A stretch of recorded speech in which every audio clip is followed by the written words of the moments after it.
Jungle.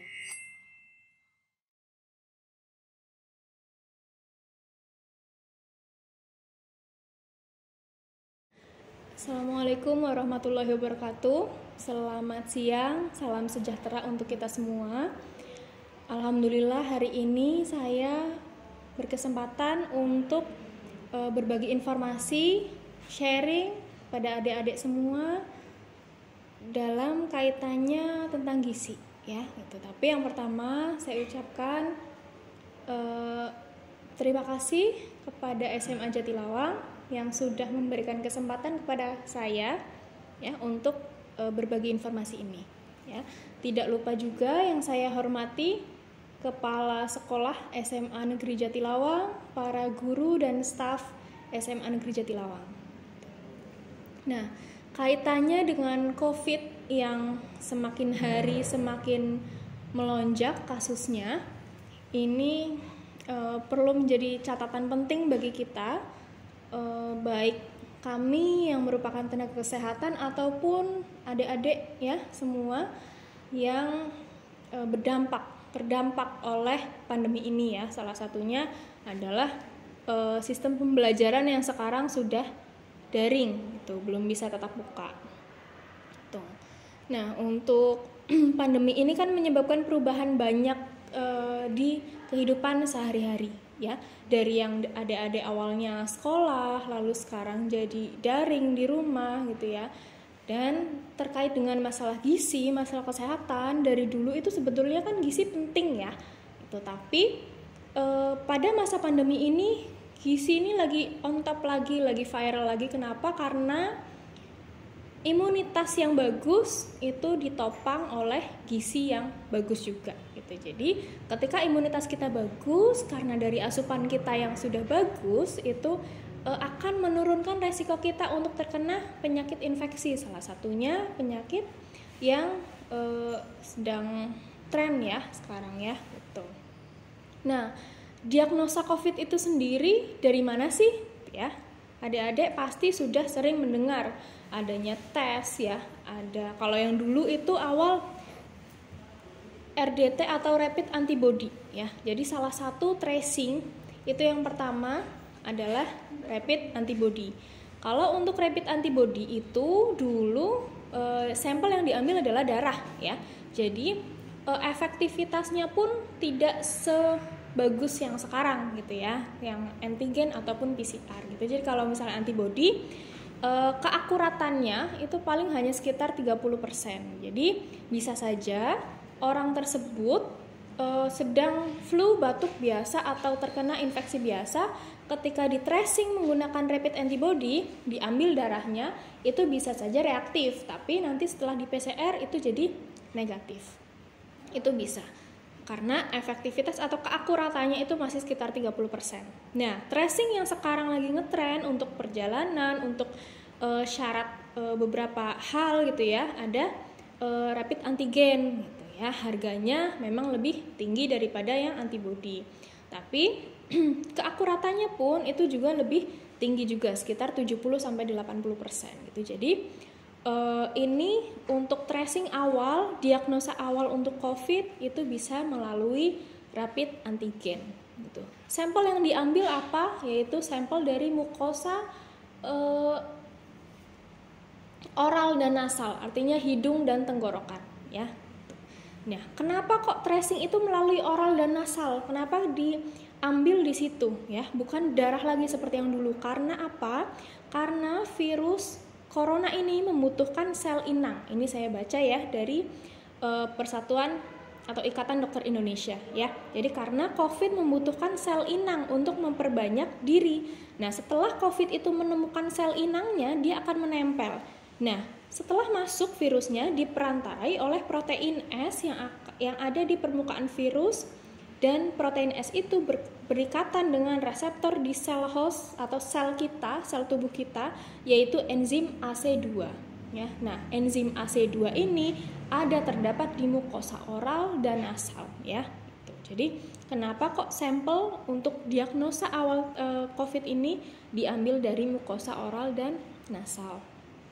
Lalu ketika antigen positif, ya, itu biasanya kan ada gejala, dilanjutkan dengan PCR gitu ya. Jadi ada beberapa kasus yang antigennya itu negatif, namun ada gejalanya, bisa dilanjutkan untuk tes PCR gitu ya.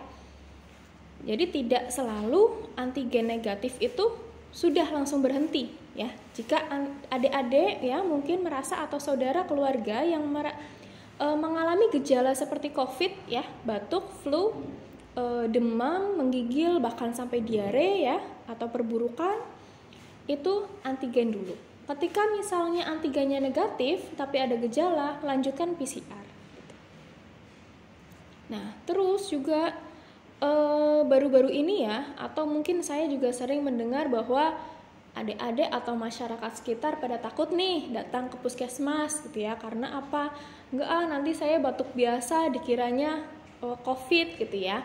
Nah, itu yang harus ditekankan ya, monggo disosialisasikan saja ke teman-teman, saudara sekitar bahwa diagnosa COVID itu ya dari tracing itu, dari antigen, dari PCR ya gitu. Jadi kami tidak serta-merta langsung si A batuk langsung jadi COVID gitu, tidak ya. Pasti ada pemeriksaannya terlebih dahulu ya di antigen. Ketika antigen negatif ya sudah. Tapi kalau antigen negatif dan ada gejala, lanjut PCR gitu. Nah, terus untuk dari pelayanan kesehatan kita ya, jadi di puskesmas ini pelayanan kesehatannya itu banyak sekali. Nah, ada yang namanya itu pelayanan kesehatan promotif, preventif, kuratif, dan rehabilitatif. Gitu. Apa sih promotif itu atau preventif ya, dan kuratif rehabilitatif? Nah, kalau untuk seperti ini nih kita berbagi ilmu, sharing informasi ya terkait kesehatan dan COVID, itu namanya masih dalam bentuk promotif dan preventif. Artinya kita promotif ya, promosi ya terkait dengan kesehatan gitu. Preventif, prevent itu artinya mencegah ya. Kita melakukan pencegahan. Nah, contohnya kalau dalam kasus COVID ini, preventifnya apa? Yaitu dengan 5M ya gitu. Mencuci tangan, menjaga jarak, memakai masker, menjauhi kerumunan, dan membatasi mobilitas. Nah, saya tekankan ke adik-adik semua juga bahwa walaupun ini tidak tatap muka di sekolah ya, artinya daring, pagi kita daring sekolah, siang atau sore mungkin ada waktu ya untuk di rumah gitu. Nah, walaupun tidak ada kegiatan tatap muka seperti biasa yang sampai sore ya pembelajarannya, mungkin ada beberapa adik-adik yang merasa wah kesempatan nih mumpung libur panjang di rumah gitu ya, daring paling berapa jam selesai, nanti siangnya untuk jalan-jalan. Nah gitu, kalau misalnya adik-adik mematuhi anjuran pemerintah, itu akan daring di rumah saja, nanti siang atau sore walaupun adik-adik aktivitasnya luang, tidak ada tidak ada aktivitas di rumah ya, bosan gitu ya, tapi adik-adik harus tetap patuh ya, karena ini pencegahan kesehatannya ya dari 5M tersebut, yaitu menjauhi kerumunan dan membatasi mobilitas. Itu adik-adik sudah termasuk punya sifat nasionalisme kalau seperti itu ya, karena ikut turut serta membantu pemerintah dalam menurunkan angka positif COVID. Lalu kuratif dan rehabilitatif itu apa? Ya, itu. Kalau bisa kita hanya sampai di promotif dan preventif saja.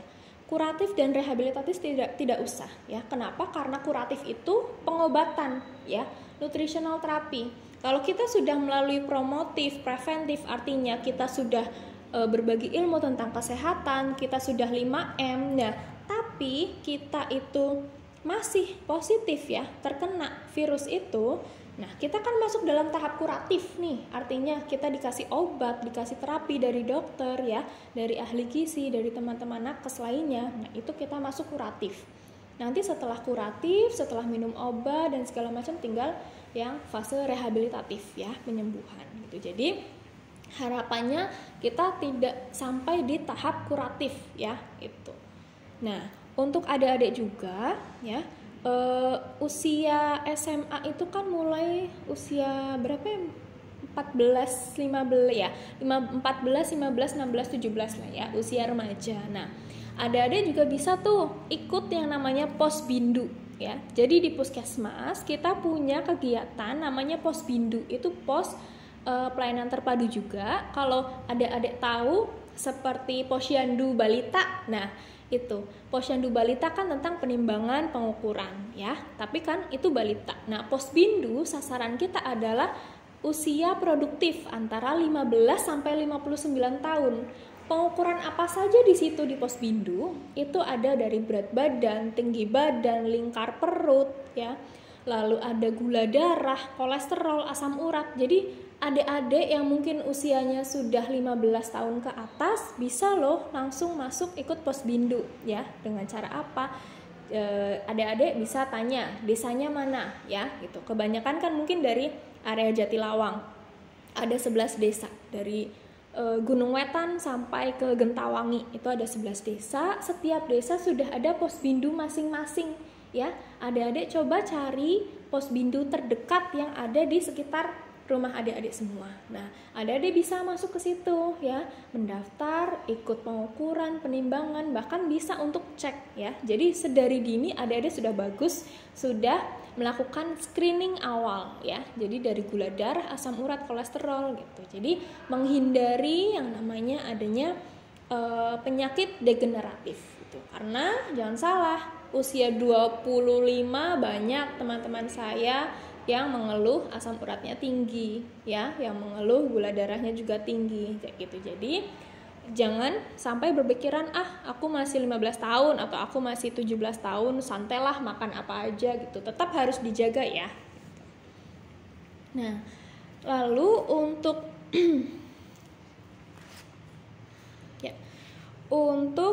tadi yang di Posbindu itu adik-adik kan biasanya terutama yang cewek nih, pasti pengen ya menjaga berat badan ya gitu. Nah, bisa juga dilakukan di Posbindu itu. Jadi di Posbindu nanti kita bisa dicek berat badan, tinggi badannya, dicek IMT-nya ya. IMT itu apa? IMT adalah indeks massa tubuh itu. Jadi mengetahui apakah kita itu berat badannya kurang ya, masuknya ke kurus atau ke normal atau overweight ya, atau ke obesitas gitu. Jadi adik-adik juga bisa mengecek IMT di rumah.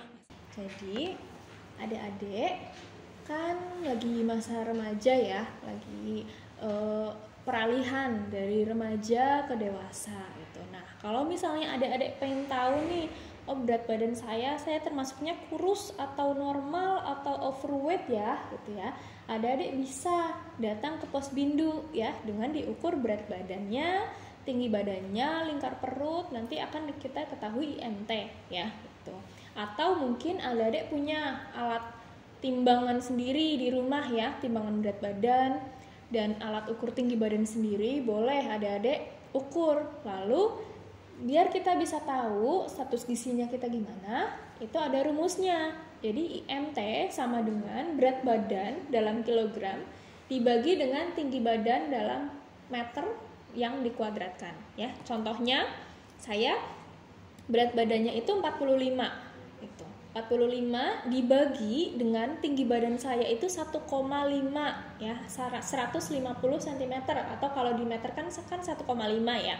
1,5 dikali 1,5 jadi 2,25. Nah, berat badan saya itu 45 dibagi dengan 2,25 tersebut. Hasilnya berapa? Kalau misal masih di bawah 18,5 nih punya adik-adik, berarti masih termasuk kurus ya gitu, masih kurang gizi gitu. Tapi kalau misalnya adik-adik IMT-nya itu antara 18,5 sampai 25 ya, itu masuknya ke normal. Kalau sudah di atas 25 sampai 27 itu overweight ya. Nanti kalau sudah di antara 28 29 itu masuknya ke ya sudah lebih dari overweight ya, tapi belum sampai ke yang obesitas. Kalau obesitas itu di atas 30 IMT-nya gitu. Jadi adik-adik bisa untuk screening awal juga gitu. Jadi ayo jadi generasi muda, generasi milenial yang melek juga tentang kesehatan gitu ya. Nah, untuk yang COVID ini sendiri, apa aja sih yang perlu kita benahi dari makanan kita, dari kebiasaan kita ya, yang bisa meningkatkan imunitas kita, gitu ya. Karena makanan seimbang atau makanan bergizi ya, itu sangat menunjang imunitas tubuh kita. Bayangin ya, kalau misalnya gini, infeksi virus COVID ini kan termasuk dalam infeksi juga ya, gitu. Nah, infeksi baik itu bakteri atau virus itu akan menimbulkan demam nih ya, gitu. Nah, demam itu sendiri itu kan merupakan tanda ya, tanda dari kita terinfeksi baik itu oleh bakteri ataupun virus. Nah, ketika demam kan ada kenaikan suhu tubuh yang biasanya suhu tubuh hanya 36, 3 atau mungkin hanya 35. Nah, demam itu kan 37,5 ke atas itu sudah mulai demam. Ketika ada peningkatan suhu tubuh, maka energinya kita akan terkuras lebih banyak lagi daripada kita tidak demam, daripada keadaan yang biasanya. Jadi kita harus ada tambahan energi, tambahan asupan ketika kita sedang demam. Itu makanya adik-adik jangan bingung atau jangan heran ketika kita habis sakit itu kok seringnya berat badannya turun gitu. Kenapa? Ya karena ketika kita sakit, demam ya, terus nanti timbul gejala dari infeksi itu misalnya batuk, flu atau diare bahkan, itu kita butuh energi banyak. Sedangkan ketika kita sakit, makan aja nggak enak gitu ya, jadi asupannya tidak ada kuat, tapi tubuh kita butuh energi banyak seperti itu ya. Jadi infeksi apapun itu akan mengambil banyak energi gitu. Jadi harapannya adik-adik juga harus makan makanan yang bergizi dan seimbang ya, gitu. Biarpun nanti ketika terinfeksi ya, entah virus apapun ya, itu kekebalan tubuhnya itu masih ada, masih bagus. Nah, di sini saya ada contoh isi piringku ya. Jadi kalau misalnya untuk zaman dulu itu kan kita taunya 4 sehat 5 sempurna ya.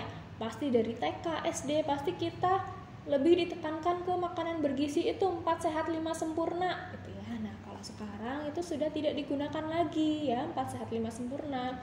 Kita sekarang ada pesan gizi seimbang. Adik-adik milenial semua, HP-nya bagus, bisa googling langsung pesan gizi seimbang ya, karena itu banyak. Lalu ada juga ini isi piringku ya, kita ada contohnya. Isi piringku ini menggambarkan piring adik-adik kalau makan ya, artinya porsi makan yang harus adik-adik ambil gitu dalam satu piring gitu. Porsinya apa aja sih gitu. Kita harus makan bergizi, makan lengkap ya. Gitu. Jadi ini ada makanan pokok. Ini katakanlah satu piring dibagi 3 ya, sepertiga. Sepertiganya apa? Sepertiganya itu makanan pokok ya. Biasanya apa kita makanan pokoknya itu nasi ya. Walaupun sumber karbohidrat kan bukan hanya nasi ya. Gitu. Jadi adik-adik boleh diversifikasi panganan. Ya, artinya apa? Sumber karbohidratnya itu bisa digonta-ganti ya, itu tergantung apa yang ada di lingkungan gitu. Misal singkong boleh, kentang boleh, jagung boleh gitu. Jadi lebih kaya karena kalau hanya namanya bahan makanan ya pasti ada zat gizi tertentu gitu. Jadi ketika kita hanya makan nasi terus tapi kita nggak makan jagung, kita nggak makan singkong, pasti ada salah satu zat gizi yang tidak terpenuhi gitu. Contohnya misal kalau untuk vitamin, mineral gitu ya, vitamin mineral itu kita butuhnya nggak banyak, paling hanya berapa miligram, tapi kalau kita kekurangan itu juga bisa pengaruhnya fatal juga buat tubuh gitu. Jadi makanan pokok bagus kalau misalnya adik-adik juga diversifikasi, ganti-ganti gitu. Lauk pauk ini ada kok lebih kecil ya daripada nasi ya. Iya, karena ini dibagi 2 dengan buah-buahan. Jadi satu piring ini kan dibagi 3, dibagi makanan pokok, sayur, lauk pauk dan buah-buahan. Nah, porsinya lauk pauk itu harus setengah dari nasi, buah-buahan juga harus setengah dari nasi dan sayur gitu. Jadi apa yang harus terbanyak di sini tentu makanan pokok karena untuk menyumbangkan energi terbanyak gitu. Nah, selanjutnya kenapa sayur? Karena vitamin dan mineralnya banyak juga gitu dan seratnya juga tinggi gitu.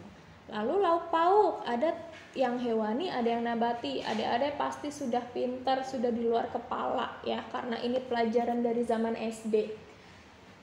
Macam-macam makanan pokok, macam-macam lauk ya gitu. Tahu, tempe itu masuknya apa? Ayam, ikan, telur itu masuknya apa? Udah pada pintar semua ya. Lalu buah-buahan juga di sini. Kenapa kok buah dan sayur itu lebih banyak sayur ya? Padahal buah itu juga bagus kan, sehat katanya gitu ya. Tuh. Sayur dan buah memang bagus, tapi karena buah juga manis rasanya, kita yang pasti menghindari untuk terkena penyakit degeneratif ya. Yang degeneratif itu apa? Penyakit-penyakit yang ditimbulkan dari gaya hidup ya. Contohnya kita terlalu banyak minum yang manis-manis, makan yang manis-manis, ada diabetes. Kita terlalu banyak makan yang asin-asin ya, berlemak, jadi hipertensi ya. Terus lemak tinggi juga ada, jadi kolesterol gitu ya. Jadi karena buah juga manis, jadi tidak boleh terlalu banyak juga, harus lebih banyak sayurnya gitu. Jadi ini panduan, satu piring kita makan setiap hari harus seperti ini ya gitu. Nah, setelah ini panduan makan ini, lalu apa lagi yang harus kita lakukan ya untuk mencegah dari, walaupun tidak 100% ya, artinya mencegah kita untuk terkena COVID ya, ataupun ketika misalnya kita sudah terkena pun kita masuk ke dalam yang tanpa gejala ataupun gejalanya ringan gitu ya. Nah, yang kedua, setelah kita makan makanan yang bergizi, kita juga tentu harus mencuci tangan pakai sabun. Itu yang masuk dalam promotif dan preventif ya. Jadi itu sudah masuk ke dalam 5M gitu. Yang paling penting atau yang diprioritaskan itu cuci tangannya pakai air dan sabun gitu. Kalau untuk dengan hand sanitizer itu ataupun hand rub itu boleh, tapi untuk keefektifan membuang kuman, virus, bakteri itu lebih bagus yang dari air dan sabun. Jadi ketika adik-adik misal ada air dan sabun dan ada hand sanitizer, ke air dan sabun saja gitu. Hand sanitizer atau hand rub itu lebih ke kondisi-kondisi darurat ketika tidak ada air dan sabun gitu ya, karena lebih bagusnya ya air dan sabun gitu. Nah, untuk cuci tangannya sendiri jangan cuma asal kayak gini aja pakai sabun udah ya gitu, karena ada tahap-tahapannya juga. Lanjut googling aja, adik-adik udah pada pinter cara atau tahapan-tahapan cuci tangan menurut Kemenkes ataupun WHO itu sudah ada. Jadi adik-adik itu cuci tangan pun harus ada tekniknya, harus ada caranya untuk terhindar dari COVID-19 ya. Nah, yang ketiga, selain kita makan makanan yang bergizi, terus kita juga cuci tangan pakai sabun, tindakan promotif preventifnya apalagi nih? Yang ketiga yaitu rutin berolahraga, aktivitas fisik gitu ya. Jadi karena berolahraga ini dapat meningkatkan kekebalan tubuh dan sistem metabolisme. Jadi kalau kita olahraga teratur, kita bisa meningkatkan produksi antibodi gitu. Jadi imunitas juga bakal naik juga gitu ya. Jadi rutin berolahraga, istirahat yang cukup, mengurangi waktu mendengarkan berita mengenai COVID. Nah ini ya. Dan tetap menjalin silaturahmi secara online dapat menurunkan hormon stres tubuh sehingga memberikan kekuatan tambahan pada sistem kekebalan tubuh. Jadi adik-adik, berita COVID dengan adanya sosial media yang sekarang kayaknya anak SD aja udah pinter gitu ya, main sosial media. Nah, kita harus pinter-pinter mencari, menyaring informasi yang betul-betul benar adanya, fakta, ataupun itu hanya hoax gitu. Jadi jangan sampai adik-adik ada berita A langsung disebarluaskan tanpa ada cross check terlebih dahulu ya. Jangan sampai adik-adik, sekarang kan ada undang-undang ITE ya gitu. Jadi adik-adik juga harus memilih ya gitu. informasi mana yang benar dan informasi mana yang hoax gitu. Kalau misalnya yang hoax, stop sampai di AD, jangan disebarluaskan. Tapi kalau informasinya benar, monggo disebarluaskan. Apalagi kalau informasinya itu berkaitan dengan pencegahan penularan COVID-19 gitu ya. Jadi untuk tindakan promotif dan preventif yang bisa adik-adik lakukan ya untuk menghindari terkena virus COVID-19, yang pertama tadi kan makan makanan yang bergizi ya, gitu, karena untuk bisa meningkatkan imunitas atau daya tahan tubuh. Dan yang kedua ada cuci tangan pakai sabun ya, gitu. Nah yang ketiga apa? Yang ketiga adalah rutin berolahraga ya. Jadi berolahraga itu kenapa penting? Karena dapat meningkatkan kekebalan tubuh dan sistem metabolisme. Jadi olahraga yang teratur bisa juga meningkatkan imunitas tubuh adik-adik semua gitu. Nah, dengan rutin berolahraga, istirahat yang cukup, mengurangi waktu untuk mendengarkan berita mengenai COVID, dan tetap menjalin silaturahmi secara online itu juga dapat menurunkan hormon stres tubuh. Gitu. Jadi, adik-adik juga harus menyaring berita-berita yang beredar saat ini. Gitu. Jadi, karena sosial media itu sekarang sudah sangat gampang ya, sangat mudah untuk diakses, baik itu dari yang terpelajar maupun tidak ya, ataupun yang punya edukasi yang bagus atau wawasan yang bagus ataupun tidak. Jadi terkadang banyak sekali berita-berita yang mungkin hoax ya, yang tidak jelas kebenarannya gitu disebarluaskan. Kita sebagai pembaca hanya asal-asal percaya gitu. Jadi adik-adik sudah SMA nih ya, sudah harus berpikir kritis, betul atau enggak gitu ya. Kalau misalnya adik ragu-ragu, tanyakan ke ahlinya ya, atau tanyakan ke senior, atau tanyakan ke orang-orang yang mungkin wawasannya juga lebih bagus ya, lebih banyak gitu ya. Jadi adik-adik ketika mendengar berita-berita apapun tentang COVID ya, diharapkan cek dulu kebenarannya. Ketika sudah benar, boleh disebarluaskan ya. Contohnya apa? Tentang ya ini, makanan bergizi ya, gitu, gizi seimbang. Tapi kalau tentang berita-berita hoax ya, yang ada gitu ya, yang berita-berita negatif gitu, baik tentang pemerintah, tentang nakes ya, atau tentang masyarakat itu sendiri, adik-adik harus cek dulu kebenarannya gitu ya. Sekarang ada undang-undang ITE juga ya, jadi adik-adik harus hati-hati dalam menyebarluaskan berita, baik itu di sosial media maupun di pesan teks biasa gitu ya. Jadi yang hoax itu tidak usah disebarluaskan, cukup berhenti di adik saja gitu ya. Nah,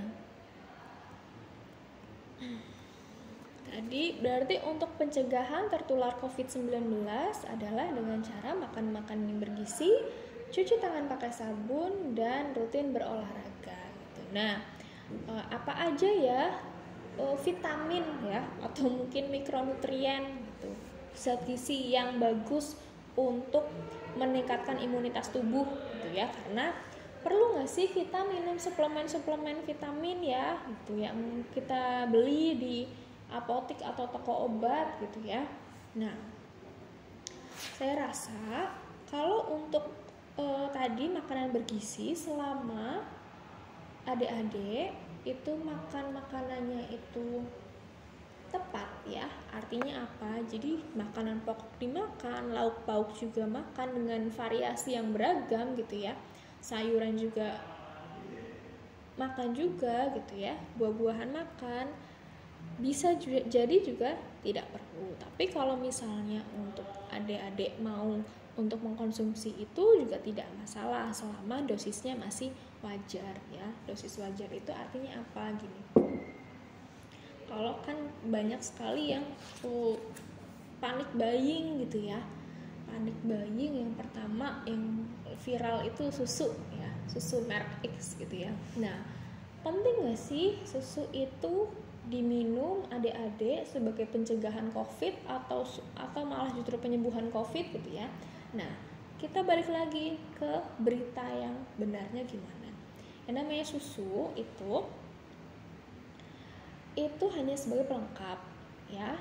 Mikronutrien, makronutriennya pasti banyak, tapi tidak ada salah satu susu yang lebih powerful daripada susu yang lain ya. Artinya semua susu sama aja gitu, hanya beda di proses atau teknik pemasakannya gitu. Kenapa kok susu A lebih mahal, kenapa susu C lebih murah harganya, itu di teknik pemasakannya. Jadi kalau misalnya ada tahu sekilas ya tentang pemasakan teknik susu, itu juga ada yang sterilisasi, ada yang UHT ya, ada yang jadi bubuk ya, ataupun juga malah kental manis gitu. Itu ada prosesnya, tahapannya berbeda, karena kandungan gizinya berbeda, jadi harganya pun berbeda gitu. Ya. Jadi tadi dari isi piringku ini disebutkan ya makanan yang bergizinya ya. Jadi ada porsi-porsinya harus berapa, tapi makanan apa sih yang bagus gitu untuk mendukung imunitas tubuh kita ya. Intinya makanan kita harus seimbang. Seimbangnya apa? Ada karbohidratnya juga ya. Karbohidrat untuk apa? Untuk membentuk energi pasti ya, untuk tenaga gitu. Jadi di makanan pokok ini ada karbohidratnya pasti gitu. Lalu untuk dari protein ya, dari protein itu dari lauk pauk ya. Bisa protein hewani, protein nabati ya. Untuk apa protein? Itu untuk sebagai zat pembangun ya. Artinya ketika ada sel-sel yang rusak ya, ketika ada infeksi, itu protein tinggi itu bisa meregenerasi sel-sel yang rusak gitu ya. Lalu untuk di lemaknya ya, kita bisa dari minyak, dari mentega, dari margarin ya. Lemak itu untuk apa? Jadi untuk sebagai makronutrien juga gitu ya. Jadi itu karbohidrat, protein, lemak itu makronutriennya. Nah, kalau untuk mikronutriennya, mikronutrien itu apa? Jadi zat gizi itu ada dua ya, makronutrien dan mikronutrien. Makro itu sebagai yang paling banyak dibutuhkan kita, karbohidrat, protein, lemak tadi ya, zat pembangun, zat pengatur ya.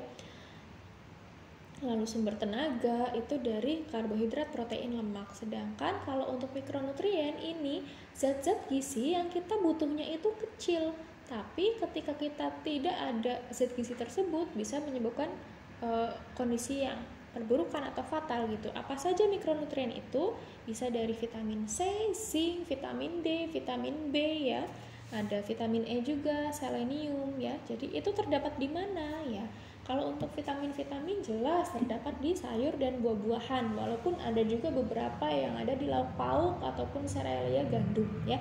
Sebagai contoh vitamin C banyak terdapat di buah-buahan ya. Kalau untuk zinc bisa dari daging, kacang-kacangan, biji-bijian ya gitu. Kalau untuk vitamin D bisa dari telur, ikan ya, susu juga, ditambah juga berjemur juga ya dengan sinar matahari gitu. Lalu vitamin A ada di wortel ya, di sayur juga gitu, di buah-buahan ada mangga gitu. Lalu vitamin B1 bisa dari daging, gandum ya. Vitamin B6 dari alpukat, bayam. Intinya lebih di sayur dan buah ya. Yang harus dijadikan patokan apa? Adik-adik harus makan sayur atau buah itu beragam warnanya ya. Artinya misal sayur, adik-adik harus usahakan makan sayur dengan 5 warna yang berbeda. Jadi ada yang warnanya hijau, ada yang warnanya merah, ada yang warnanya oranye ya. Itu warnanya ungu juga bisa gitu. Jadi macam-macam diselang-seling gitu ya. Jadi contohnya kalau sayur warna merah apa? Ada bayam, ada paprika ya. Kalau untuk yang warnanya hijau pasti sayuran hijau. Kalau yang oranye bisa dari wortel gitu ya. Jadi usahakan pilihlah beragam makanan, dan kalau dari sayur dan buah juga yang beragam warnanya gitu. Lalu kalau misalnya adik-adik itu kok sudah menjaga jarak 5M ya, memakai masker, makan makanannya juga yang bergizi ya, sudah pokoknya promotif preventifnya sudah bagus sekali, tapi adik-adik terkena juga ya masalah gitu, karena selama imunitas kita bagus, nggak ada komorbid, insya Allah sehat gitu ya. Patokannya adalah kalau kita antigen positif, kita lanjut PCR ya. Kalau PCR positif dan tidak ada gejala yang berarti, yang penting ada tetap isolasi mandiri di rumah, cek suhu, cek ini ya menggunakan oximeter gitu, jadi bisa lihat saturasinya gitu ya. Jadi kalau misalnya ada perburukan atau ada kondisi yang menurun, kita bisa langsung bawa ke fasilitas kesehatan. Nah, ada titipan juga dari rekan-rekan dokter dan perawat bahwa ada penyakit yang mungkin ada mungkin masih asing ya untuk untuk dipelajari atau mungkin asing mendengar ya, namanya talasemia ya. Apa itu talasemia? Jadi seperti yang talasemia adalah penyakit genetik yang diwariskan oleh kedua orang tuanya ya. Jadi gini adik-adik, secara garis besarnya, kalau misalnya bapak dan ibunya itu talasemia ya, talasemia ada dua, talasemia mayor dan talasemia minor. Kalau misalnya bapak dan ibu itu talasemia mayor, otomatis anaknya juga akan talasemia mayor. Tapi kalau misalnya salah satu orang tuanya itu mayor dan orang tua yang lainnya, maksudnya ibu atau bapaknya itu normal, probabilitas anaknya 100% pembawa sifat, artinya anaknya juga bisa terturun itu ya. Itu jadi kalau untuk talasemia mayor itu bagaimana? Adalah penderita talasemia yang membutuhkan transfusi darah seumur hidupnya. Bayangkan jika bapaknya itu talasemia mayor, ibunya juga talasemia mayor, anaknya itu pasti akan jadi talasemia juga, dan seumur hidupnya dia membutuhkan transfusi darah. Nah, gimana caranya kita terhindar akan hal itu? Nah, namanya adik-adik usia remaja dewasa kan pasti punya teman dekat gitu ya, punya teman yang lawan jenis gitu ya. Nah, nanti kalau setelah lulus SMA, banyak beberapa mungkin ada yang meneruskan kuliah atau mungkin ada yang menikah gitu ya, karena usia lulus SMA kan 17-18 gitu ya. Jadi beberapa pasti ada yang 1 atau 2 tahun lagi akan menikah gitu ya. Nah, yang perlu digarisbawahi ketika adik-adik itu nanti akan melanjutkan ke jenjang yang lebih serius lagi seperti pernikahan, adik-adik coba lakukan screening atau cek awal gitu. Cek awalnya dengan cara apa? Adik-adik bisa langsung datang ke fasilitas kesehatan terdekat. Puskesmas boleh, rumah sakit lebih bagus lagi. Untuk apa? Bilang aja mau cek darah rutin ya. Cek darah rutin, nanti hasilnya sudah kelihatan. Kalau sudah kelihatan, konsulkan ke dokter gitu. Karena dokter yang lebih tahu. Bisa dilihat dari HB, dari leukosit dan sebagainya. Dan belum tentu juga talasemia ini kan agak berhubungan dengan anemia ya gitu, karena anemia pun sama, kurang darah, kalau misalnya ada tindakan harus butuh transfusi juga. Nah, tapi beda dengan anemia juga, kadang talasemia itu juga HB-nya normal, tidak seperti anemia, yang kalau anemia kan HB-nya di bawah 12 ya.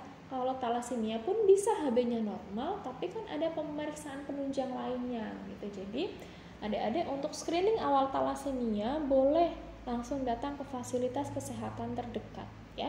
Jadi sama-sama enak nanti ketika nanti sudah lulus, memasuki jenjang yang serius dengan teman dekat, tidak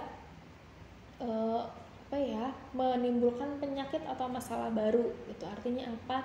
Tidak yang talasemia mayor ataupun talasemia minor menikah dengan sesamanya gitu, karena nanti akan menaikkan ya itu prevalensi orang dengan talasemia gitu ya. Jadi sebetulnya kalau dari kesehatan itu banyak sekali yang perlu dibahas gitu. Jadi mau terkait COVID, terkait gizi, terkait penyakit-penyakit lain gitu ya.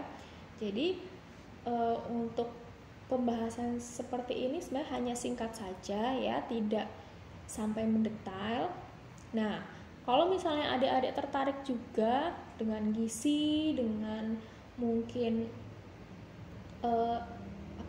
kegiatan-kegiatan tentang kesehatan yang ada di desanya gitu ya, di lingkungannya boleh ya sekali, seperti tadi Posbindu ya itu, ataupun jadi Karang Taruna, ataupun mendaftar jadi kader ya, misal kalau misalnya kayak adik-adik itu kan lagi masa daring gitu ya, boleh gitu. Jadi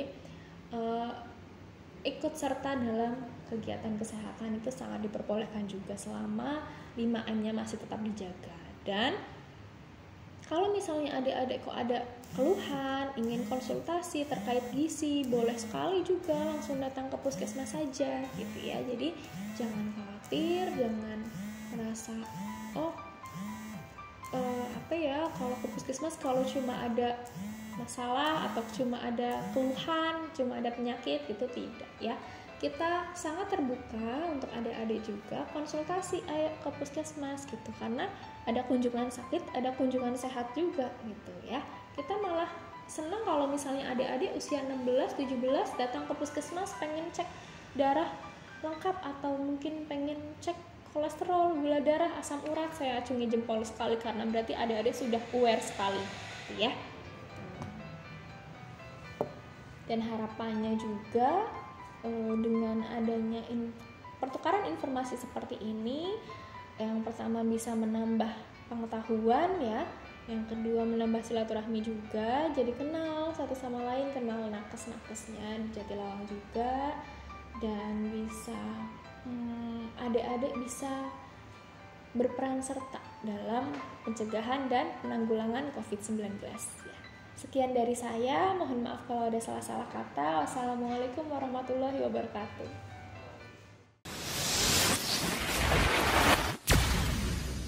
Audio Jungle.